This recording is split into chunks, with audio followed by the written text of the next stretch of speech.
demon feels fear and tries to use magic on him so she can make her escape, but Hajime blocks her path and decides to kindly ask her why she tried to attack them. She reveals that someone else gave her all the monsters and told her to attack them, so he decides to send her on a journey. Nagumo begs for her life, but mercy isn't in Hajime's vocabulary. They come over to Hajime where Kaori begins crying and apologizes for not saving him. He tells her that it's alright and she begins to embrace him. They continue on their journey while Nagumo begins questioning why he had to smoke her. Hajime says that anyone who stands in his way will get a free ticket to heaven and walks away from them. They leave the dungeon, so Kaori decides it's time to go over to him and joins his party, then expresses that she loves him more than anyone in this world. Hajime reveals that he's more into prison charges, so Yue accepts the challenge to show her that she loves him more. Hajime tells Kaori that they'll be leaving soon, so she says goodbye to her old party and heads off to begin her new journey with Hajime.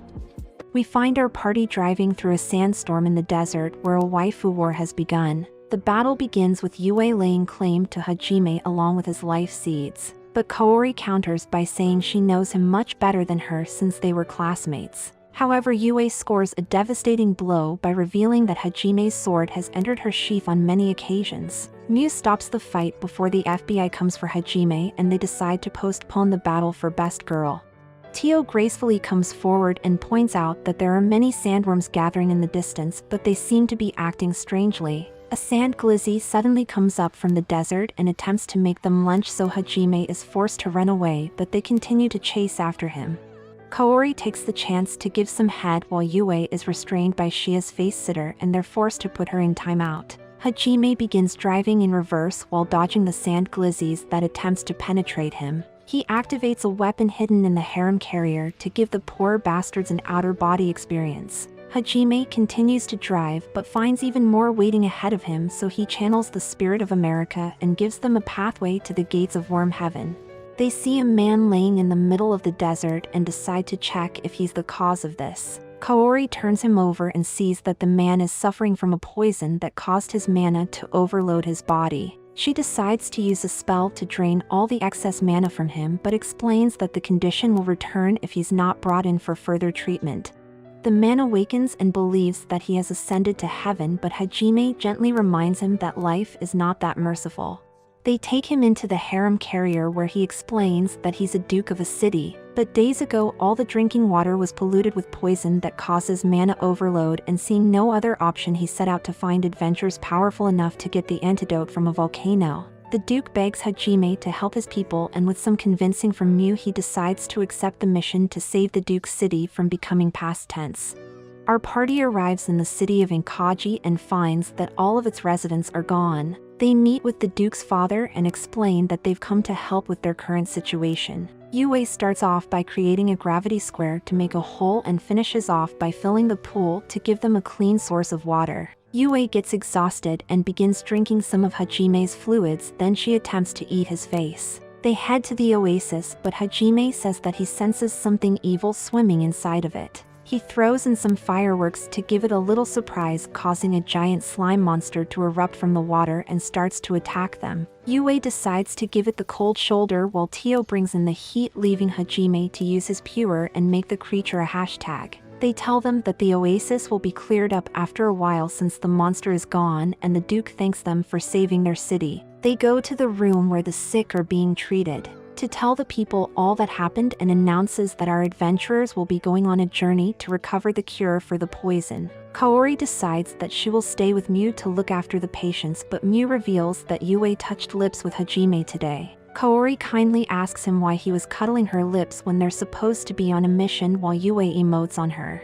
Our party begins their journey back through the desert and hand out a taste of America to the unfortunately shaped creatures until they arrive at the volcano holding the antidote. We find the door to the labyrinth and goes inside to find a staircase that leads deeper inside the dungeon. A monster suddenly confronts our party and Shia decides that she'll face it alone. She runs at her victim and begins converting her mana into physical strength to send the poor bastard to the Shadow Realm. They enter a room filled with the antidote for the city and continue walking through the dungeon. All of our party is beginning to suffer from the heat around them, but Tio for obvious reasons. They decide to take a break and hide inside a cave where the magic duo uses their godlike powers to make an air conditioner and begins enjoying the cool air. Tio theorizes that all the labyrinths are made to test the host in many different areas, and this one is to see if the candidate can think while under pressure. Hajime begins to get distracted by fun pillows and turns around to see 5 to 25 years in prison tempting him to the dark side. Our party begins using a boat as a shortcut through the labyrinth but sees a lava fall waiting for them at the end. But quick-thinking Yue casts a spell to save them from becoming well done. Hajime noticed that they've arrived at the end of the dungeon as fireballs suddenly begin raining down upon them, but they manage to escape just in time. An army of lava glizzies blocks their way to the island on the other side and begins launching more fireballs at them. But Hajime counters the attack by blowing its body away and destroying the core. The rest of the party begins to use their powers to send the creatures to heaven until they stop spawning. But when Hajime blows off the last glizzy, a giant laser comes from the ceiling and consumes him. He manages to block the surprise attack but takes heavy damage during his attempt. Yue rushes over to Hajime to feed him a health potion and begs him to wake up, but another rain of lasers starts falling from the sky, forcing the best girl to defend her mans with everything she's got until the light show finally ends. They see many dragons flying above them with a powerful demon at their head. Hajime begins to stand back up and questions why the demon is here. Fried explains that he learned an ancient god magic and heard a voice declaring him as his apostle, so he made a vow to eliminate everyone that stands in the way of God. Hajime wants all the smoke and they begin launching attacks at Fried. He blocks all their abilities before starting the chant to summon the power of his god to use trick action so he can teleport behind of Hajime and command his blue eyes white dragon to take away his life points while the other dragons pins down his harem. Hajime gets pushed back by white lightning but summons his holy cross to defend against the demon's attack. Fried suddenly gets knocked away and sees that Tio has transformed into a dragon. She launches an attack to start a ki blast power struggle with blue eyes so Hajime can get close enough to knock him off his mount, but another dragon comes to his rescue while Tio pushes the white dragon away. Hajime runs out of strength and starts feeling gravity, but Tio comes in clutch to bring him back to his harem. The lava around them suddenly begins rising and Fried explains that he has the controller to the labyrinth, so he just opened all the seals to make the volcano explode and leaves them to perish. Hajime goes to Tio and tells her to take his ring and escape the labyrinth, but she says that she's ride or die for him. He tells her that they aren't going to fall here but defeat this labyrinth instead, but he needs her to return to Akanji and give the people the antidote. He transfers the ring to Tio and she begins flying through the skies. The other dragons begins to attack her, but she feels ecstasy from the pain and flies past them into the other rooms where she begins to reach her peak. A giant explosion comes from above, but she uses the cross to block the attack, which pushes her over the edge. Tio flies past the powerful demon while leaking her love juices all over him, but he realizes that she left him a present that blows away his expectations. Tio continues to fly towards Akanji and collapses at their gate, but Kaori runs over to her friend and carries her to a room inside the city. She tells Kaori that Hajime will be fine since he has plot armor, and they decides to take Miu to meet her parents in a nearby city. Back over to Hajime, we find our party entering the final room of the labyrinth.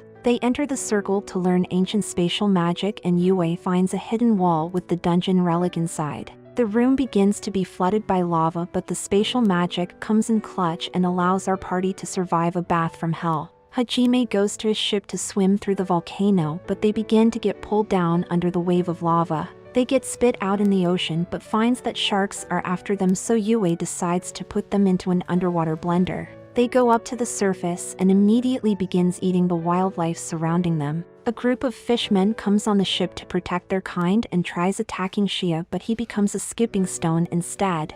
They look up to see Miu falling from the sky with Kaori riding Tio by her side, and Hajime jumps up to embrace her in his arms.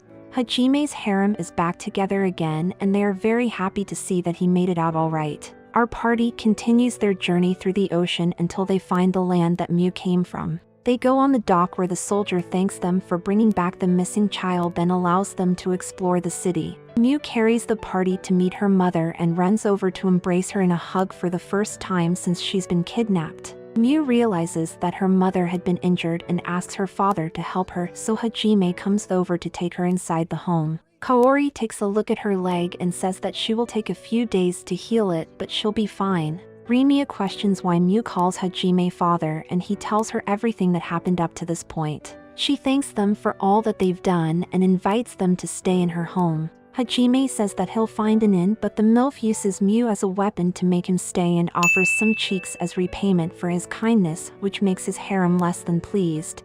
Our party leaves Miu behind to look for an underwater labyrinth close by. They stand under the night sky, but Hajime realizes that the relic from the previous dungeon is filling with moonlight and begins pointing the way that leads to the underwater labyrinth. They enter through the opening with strong currents pulling them along, but a monster begins coming from behind, so Hajime feeds it some fireworks to send it to heaven.